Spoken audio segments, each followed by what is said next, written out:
Hey lovelies, Lisa here, and it's day 9 of my tower month, and I'm in the hospital.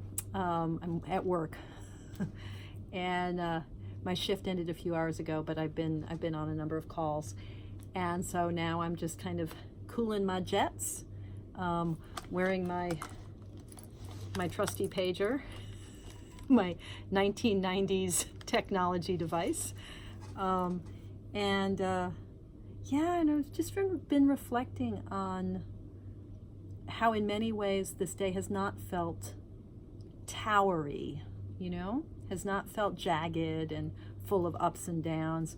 It's really flowed. I just started to work with the ancient Italian tarot deck. As I was mentioning in a previous video, I just got my bag for it, so this is the star card. So now that I have the bag, I can play with the deck. Anyway, so I pulled a card with the intention to kind of calibrate my towery day, like, using one lineage of tarot to read against another lineage, one deck against another, reading everything against my life.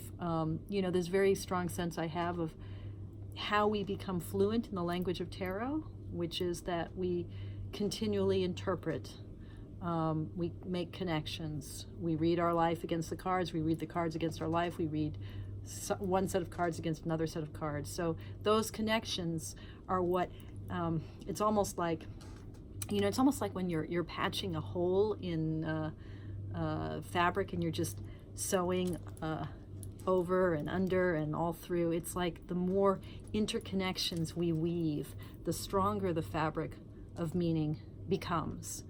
So I drew this card. I drew the Queen of Cups.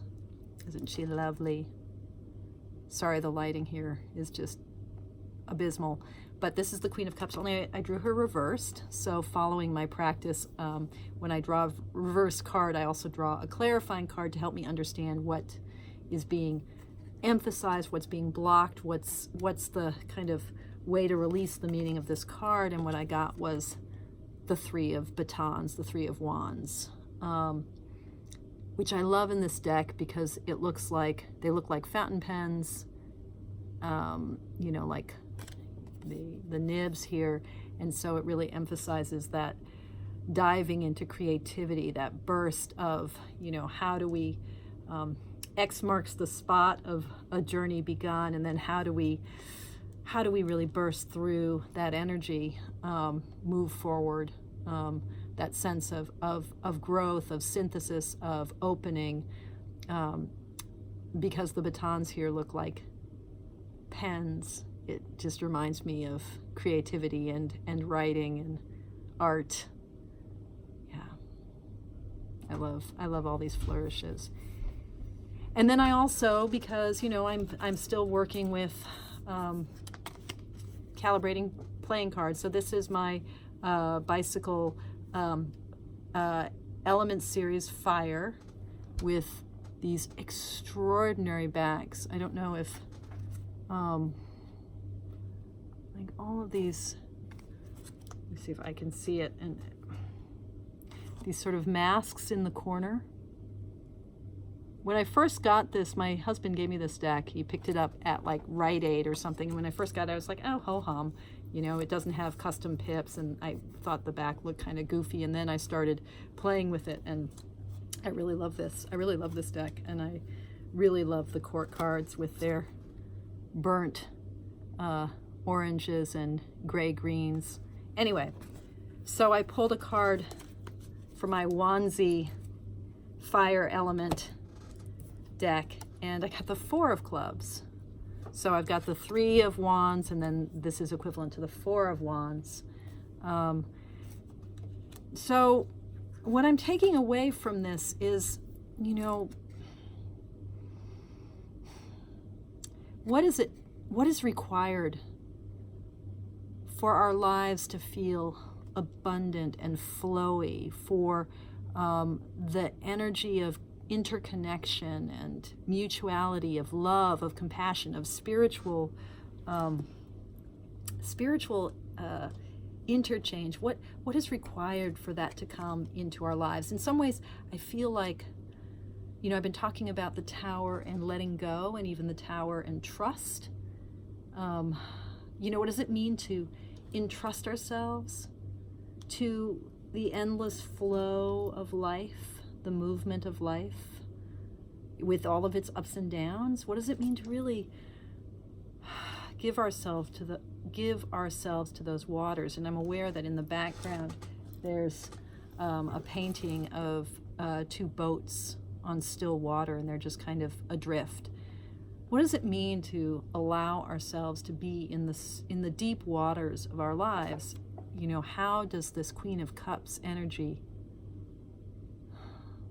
manifest? And I guess today's cards are making me think that, I tend to think of my Wanzi energy as being, my fire as being at odds with my water. And just thinking about the tower, I was talking yesterday about, the two triangles that come together, and I was thinking about how the tower is really fire meets earth. But of course, the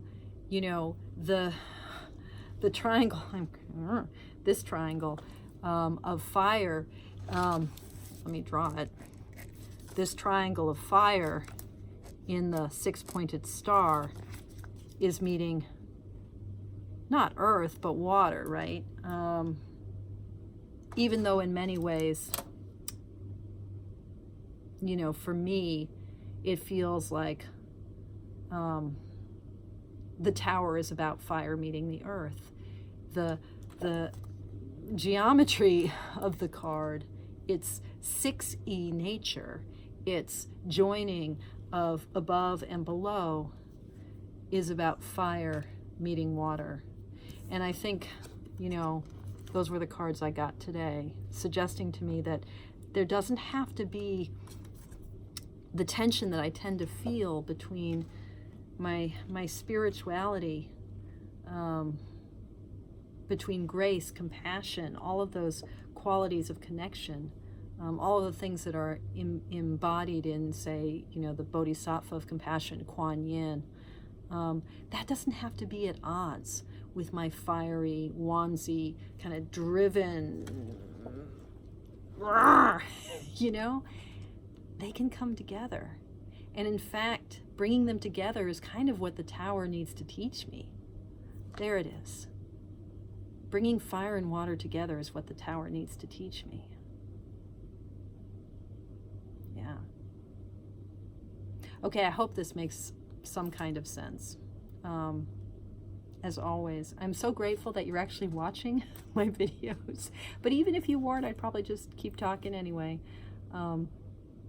Keep kind of breathing out into this community. Thank you so much for watching, and thank you for your practice. Good night.